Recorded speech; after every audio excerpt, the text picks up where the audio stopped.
How's it going, everybody, and welcome to episode 198 of Master My Garden podcast.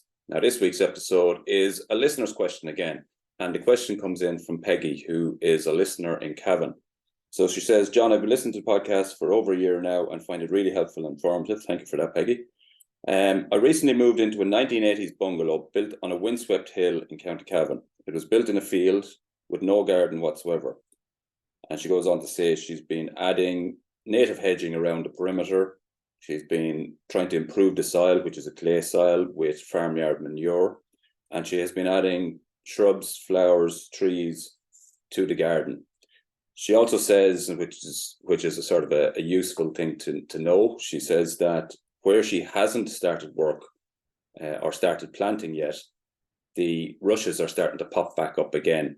So that tells us that the site is quite wet and windswept as well. But what she's looking for is she's looking to create a shelter out of trees for this new garden that she's trying to create and for the house in general, I guess. And I suppose that there's, the fact that you've the hedge gone in is definitely a big help, but that will take time and it's going to take probably, a good few years before you'll see sort of benefit from that. So now looking at trees is a very good idea. I'm assuming the fact that you've said it was built in a field, that you've, a reasonable amount of space and that you're not tight on space. And that, we'll work on that basis for answering the question.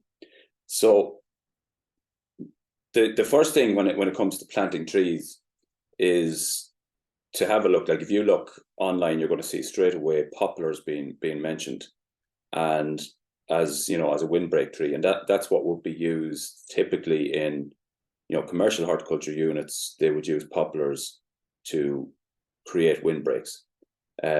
Personally, I wouldn't put them in a garden situation at all. I don't even like them in that situation, in a commercial horticulture situation.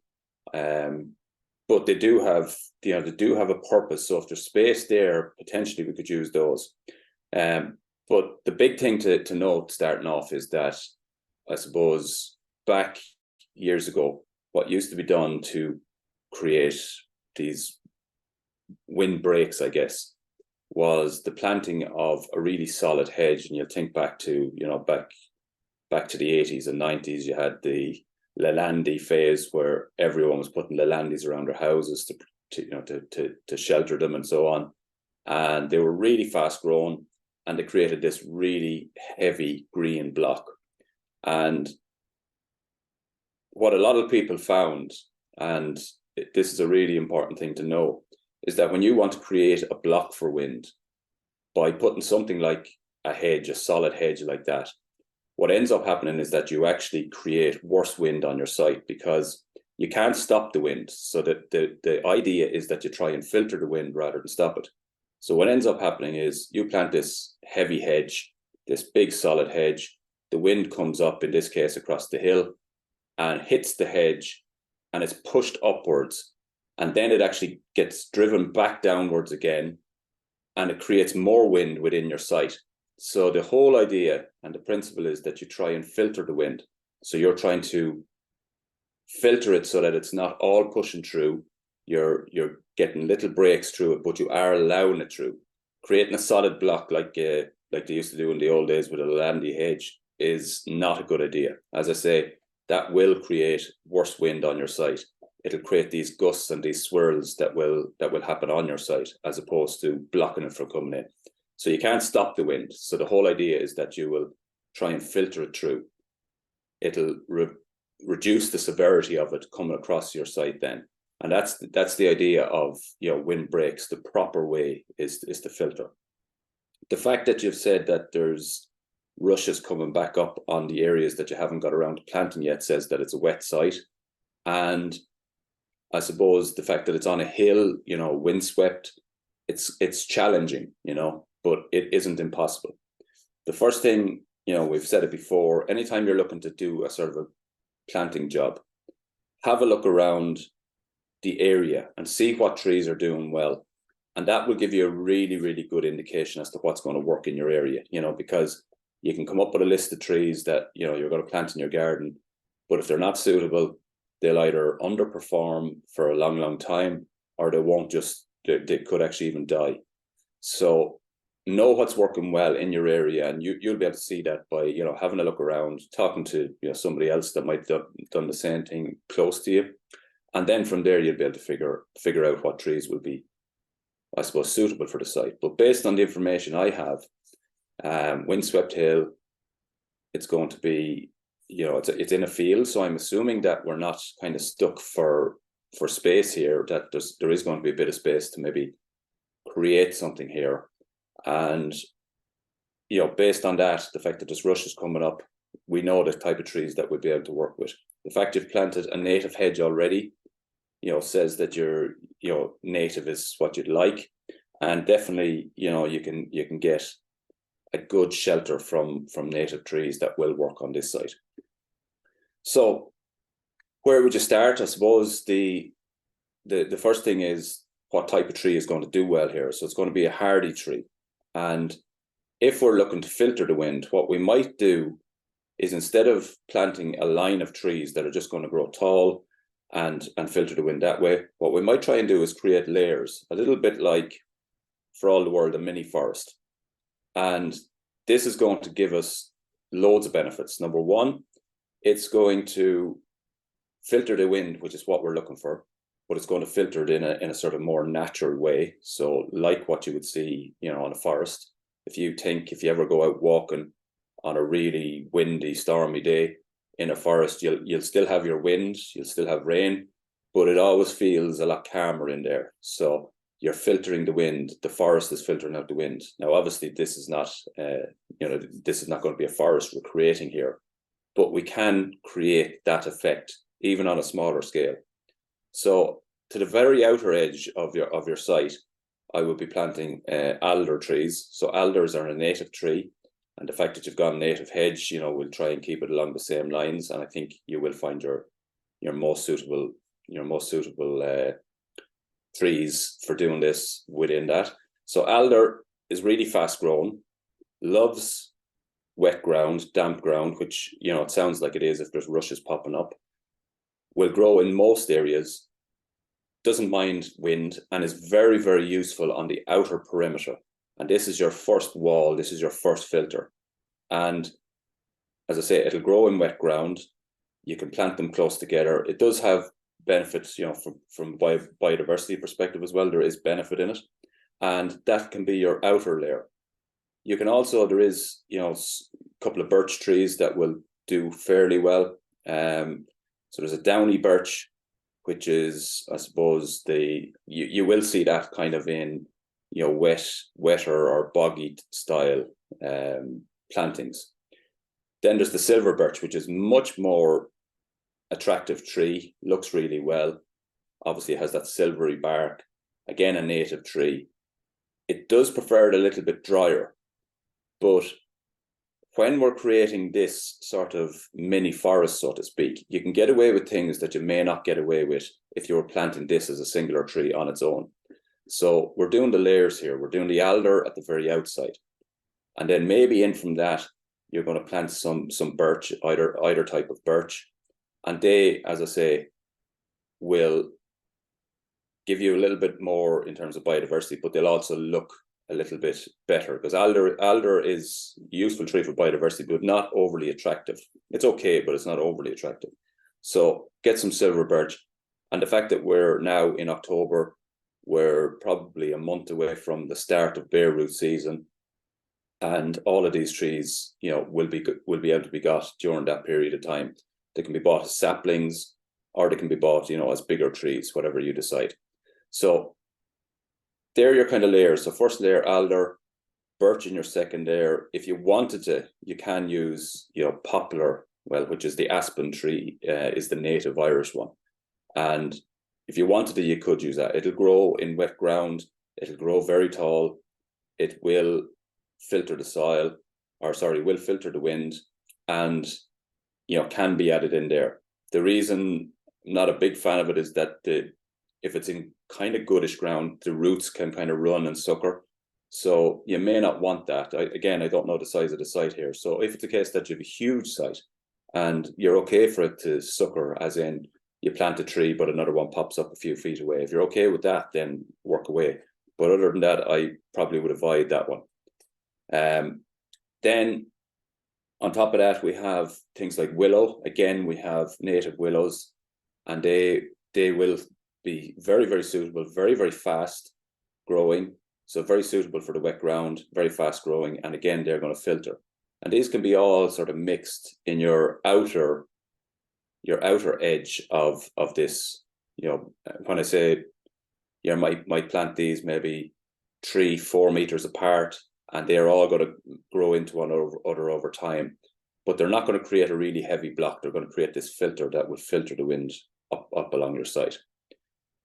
Now, maybe not straight away, but over time as these develop, you're going to get that shelter that we're talking about. So the wind is going to be filtered. There's going to be less of it coming through, and these will, you know, grow up reasonably tall, and they will filter that wind. But the other thing that's going to happen is that you're going to start to create, because they're taking from the ground. So you're going to start to create, as I say, a little mini forest. And then potentially you can start to grow things that wouldn't grow there if you planted them on their own. So inside, again, in the next layer, you might be able to get away with oak, which really does like dry soil and dry sites. But the fact that you're putting in other trees, you're starting to create maybe a little microclimate that will allow a tree like an oak to get going. On top of that, then, now again, oak potentially, if you can get it going, is going to grow into a big tree. And again, I don't know the size of the site, so this, you know, may not work there. But you're able to do things by creating these layers that you wouldn't otherwise be able to do. Other ones that you can use as you come in along is hazel. Hazel is a really good one. Obviously, potentially you're getting nuts from it. Very good for biodiversity. Can be coppiced quite hard and quite regularly. So every year you can literally chop it to the ground, and that's going to be really good for, you know, making things around the garden. So plant supports, hedges or fences, all that sort of thing. So hazel is a really good one to add in. And then as you come back up along the site, so these are the layers. And again, depending on size, maybe something like a Scots pine could be grown there. That's a really nice tree, will do well in tough sites. And things like mountain ash, again, that's going to give you, it'll grow on a tough site, doesn't mind wind, doesn't mind wet too much, doesn't like it absolutely fully waterlogged the same way as willow would, but it will grow on a tough site. So now you're coming inwards towards the house, and you're able to add things like, you know, the mountain ash, which is going to give you berries and flowers, and you're starting to add a little bit of a, I suppose, a look. Yeah, it's going to look a little bit better, because the alders themselves are not that pretty. Silver birch will look quite good, and you can add to that. And so now you're creating, as I say, a mini forest back up along. Depending on how well this establishes, then, like over the next number of years, you could add in a lot more, you know, especially along the perimeter, things like hollies, you know, things that you would see, guelder rose, things that you would see on the perimeter or the outer edge of a forest. And now you have completely filtered the wind, but you're also starting to create a little microclimate back up in your own garden. The fact that you're getting in a lot of these trees, you will see that the soil will start to, I won't say dry, because if it is a very wet site, it won't dry, but it will be drier and more manageable than if you didn't have, you know, these trees there. So they will start to help with all of that. And then you'll be able to create these little zones that you'll be able to create your own little gardens in back up along the site. I would say that when you're doing something like this, taking on an undertaking like this, you can be always kind of fighting against, you know, the site, fighting against nature a little bit here.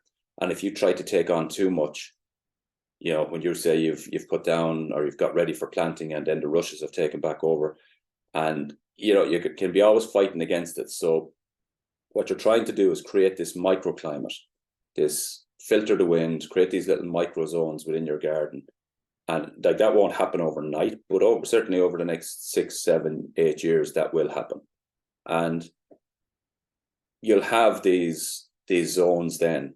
That planted area can become a forest on itself, you know, so that can be, you know, can be a feature in that. You can have little walks through it and whatever else.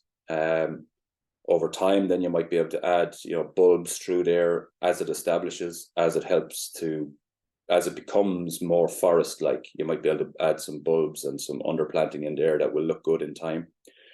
But then as you come back up along, what I would say is tackle small areas. So rather than trying to take on a huge area and try to push back against the site, create a small area and smaller areas, develop those, get them going, get them established, so that you're not always fighting back against the site.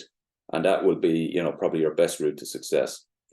Definitely, if you have the space with it, which it sounds like it does, that's the route I would be going. You already have your native hedge around the outside, but I would be trying to create this sort of a mini forest all around the outer perimeter. And I think that will give you, over time, over the next 7, 8, 9, 10 years, that will give you this filtration of the wind that you need in order to, I suppose, start to work on the rest of the site.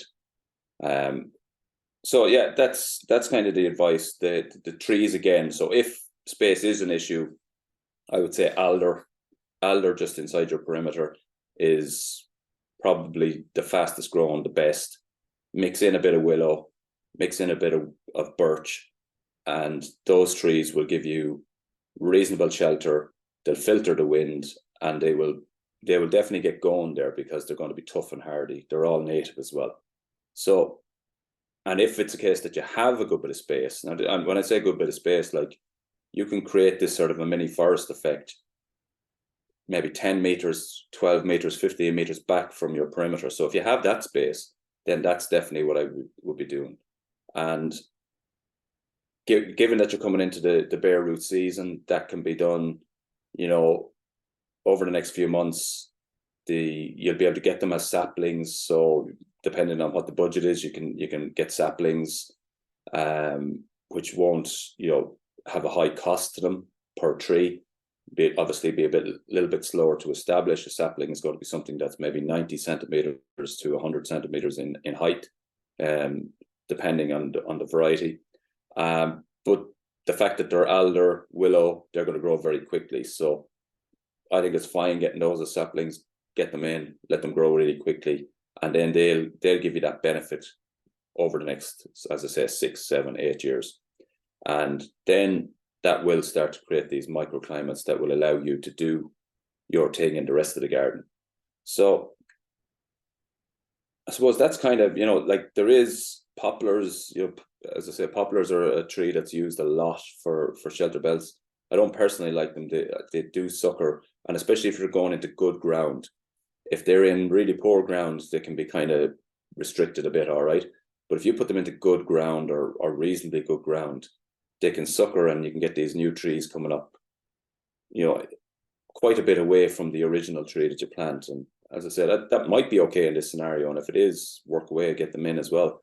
But I would be saying here that the best selection is alder, willows, birch, and then as the thing develops, you might be able to get some, hardwood trees in there.